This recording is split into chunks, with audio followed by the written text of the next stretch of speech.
Hello friends, स्वागत है आपका आप सबका अपना YouTube channel study with Mukesh GS में। आज से हम लोग एक और नया सीरीज स्टार्ट कर रहे हैं। एक नज़र में फटाफट revision for all competitive exam CUET general test GK. तो आइए चलते हैं, शुरू करते हैं।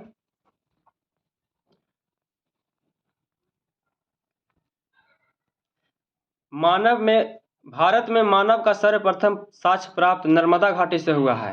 कहाँ से हुआ है? नर्मदा घाटी से हुआ है।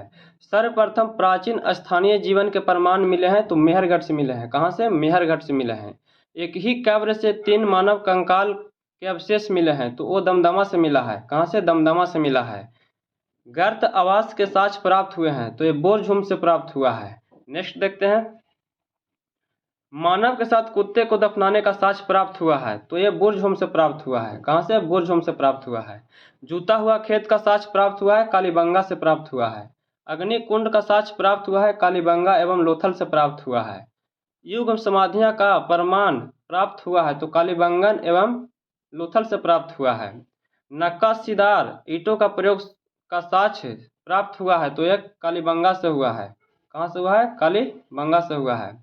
नर्तकी की कांच मूर्ति का साक्ष्य प्राप्त हुआ है तो यह मोहनजोदड़ो से हुआ है। कहाँ से हुआ है? मोहनजोदड़ो से हुआ है।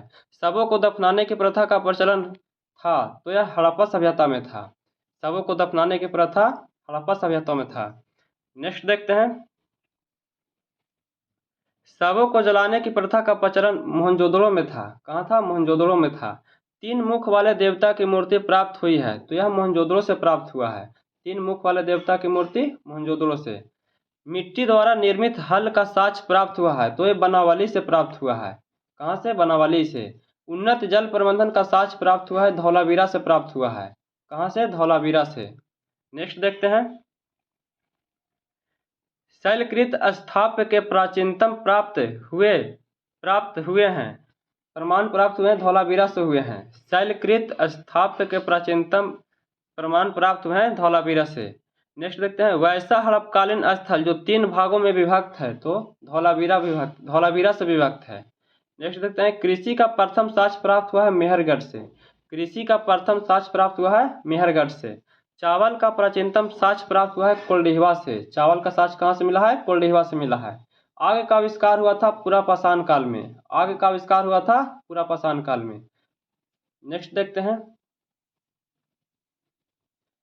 पहिए का आविष्कार हुआ था नवपाषाण काल में। पहिए का कब हुआ था? नवपाषाण काल में। मानव द्वारा सर्वप्रथम प्रयुक्त अनाज है जो क्या है? जौ है। जौ या यव है। मानव द्वारा सर्वप्रथम प्रयोग में लाया गया धातु तांबा है। तांबा। राष्ट्रीय मानव संग्रहालय स्थित है भोपाल में। राष्ट्रीय मानव संग्रहालय कहाँ है? भोपाल में। सिंधु सभ्यता के प्रमुख बंदरगाह थे तो लोथल और सुतकोतदा है। लोथल और सुतकोतदा है। नेक्स्ट देखते हैं। हड़प्पा एवं मोहनजोदड़ो को संयुक्त जुड़वा राजधानी कहा था। किसने कहा था? तो पिग्गट के द्वारा कहा गया था। किसके द्वारा? पिग्गट के द्वारा कहा गया। सबसे प्राचीन वेद तो ऋग्वेद है। सबसे प्राचीन वेद ऋग्वेद है। ऋग्वेद के ऋचाओं को पढ़ने वाले को होत्री कहा जाता है। ऋग्वेद के तीसरे मंडल में गायत्री मंत्र का उल्लेख है। तीसरे मंडल में गायत्री मंत्र का उल्लेख है। नेक्स्ट देखते हैं। ऋग्वेद के 9वें मंडल में सोम देवता का उल्लेख किया गया है। किसका किया गया है? सोम देवता का उल्लेख किया गया है। ऋग्वेद के 10वें मंडल में 4 वर्ण दिए हुए हैं। ब्राह्मण, क्षत्रिय, वैश्य, शूद्र का उल्लेख किया गया है। ऋग्वेद में इंद्र के लिए 250 और अग्नि के लिए 200 ऋचाओं का रचना किया गया है। नेक्स्ट देखते हैं। गोत्र शब्द का सर्वप्रथम उल्लेख ऋग्वेद में किया गया है। गाय के लिए अघन्य शब्द का प्रयोग ऋग्वेद में किया गया है। नेक्स्ट देखते हैं। अब यजुर्वेद देखते हैं। यजुर्वेद ऋचाओं को पढ़ने वाले को अथर्वणीय कहा जाता है। नियमों एवं विधि विधान के संकलन यजुर्वेद में मिलता है।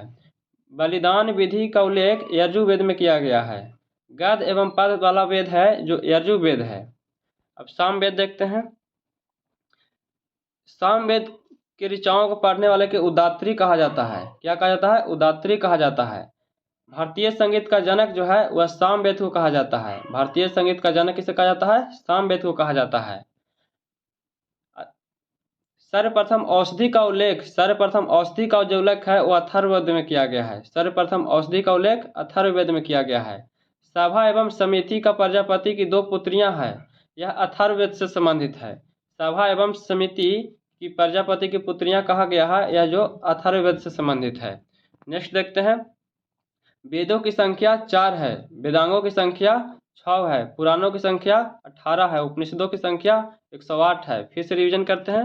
वेदों की संख्या 4 है, वेदांगों की संख्या 6 है, पुराणों की संख्या 18 है, उपनिषदों की संख्या 108 है।